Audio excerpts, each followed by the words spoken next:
Renungan malam sebelum tidur. Saudara yang dikasihi dan mengasihi Tuhan, nasihat bijak dari buku Amsal berkata demikian: bodohlah yang menyatakan sakit hatinya seketika itu juga, tetapi bijak yang mengabaikan cemooh. Saudaraku, pernahkah Anda merasa jengkel ketika tiba-tiba ada sepeda motor mendahului dari sebelah kiri mobil dengan kecepatan yang tinggi, padahal jalan di sebelah sangat sempit dan bisa saja nyerempet mobil kita?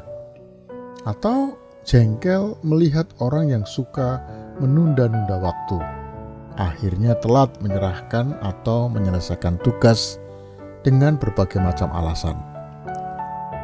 Masih banyak lagi contoh keseharian yang kita alami dari orang-orang yang membuat hidup kita frustrasi. Mereka inilah yang disebut EGR, singkatan dari Extra Grace Required. Jadi orang-orang yang membutuhkan kasih ekstra atau belas kasihan ekstra. Tapi pernahkah Anda berpikir bahwa Tuhan menempatkan mereka ini ke dalam hidup Anda itu sebagai amplas surgawi? Apa maksudnya ya? Ya, mereka mungkin membuat kita kesal, tapi Tuhan memakai mereka untuk memperbaiki ketidaksempurnaan kita dan membentuk karakter kita. Beberapa orang EGR melakukan gangguan-gangguan kecil. Contohnya ya, orang-orang yang mengemudikan mobilnya begitu lambat di jalur cepat. Lalu ada lagi gangguan kecil yang lebih menyebalkan. Misalnya orang-orang yang duduk di kursi belakang mobil Anda sok ngajarin tentang bagaimana caranya nyetir. Jadi orang-orang EGR lainnya adalah memang jahat ya. Contohnya orang-orang yang tidak pernah mengucapkan terima kasih. Mereka biasanya kasar dan negatif, menuntut, merendahkan, dan selalu tidak setuju dengan Anda.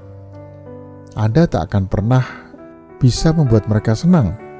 Bagaimanapun Anda mencoba, apapun yang Anda lakukan tidak akan pernah cukup baik buat mereka. Pernah kan ketemu orang yang seperti ini? Nah, lalu apa yang bisa Anda lakukan?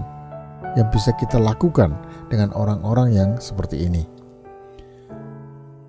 Bagaimana caranya kita memperlihatkan belas kasihan kepada mereka, sedangkan kita sendiri lebih sering mengusir mereka dari kehidupan kita?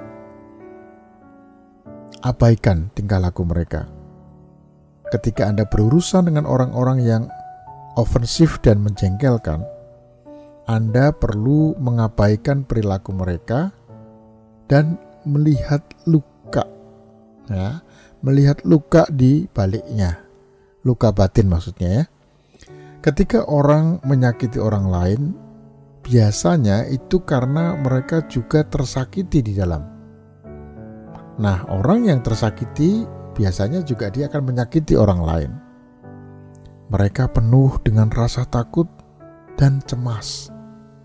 Mereka mungkin memiliki masa lalu yang menyakitkan, atau saat itu mereka sedang menghadapi tekanan yang tidak kita ketahui. Oleh sebab itu, kita perlu bertanya pada diri sendiri, mengapa harus bertindak seperti itu? Mengapa mereka bersikap kasar dengan kita? Apakah mereka baru saja bertengkar dengan suami atau istri mereka hari ini? Apakah ada masalah dengan anak-anak mereka? Apakah mereka tengah menghadapi masalah keuangan? Apakah kesehatan mereka baik-baik saja? Apakah ada duri di kaki mereka sehingga mereka bersikap jahat kepada semua orang di sekeliling mereka? Atau mungkin saja apakah mereka lapar, belum makan pagi atau belum makan siang?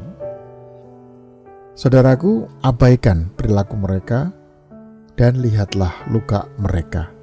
Kemudian cobalah untuk mengerti. Bila Anda memahami rasa sakit seseorang, maka itu akan membantu Anda untuk merespon dengan kasih. Mari kita berdoa. Ajari kami untuk bertindak sabar dan menanggapi segala sesuatu, agar kami tidak salah dalam mengambil keputusan. Amin. Subscribe channel ini untuk renungan selanjutnya. Dan bagikan video ini agar Anda menjadi saluran berkat. Tuhan memberkati.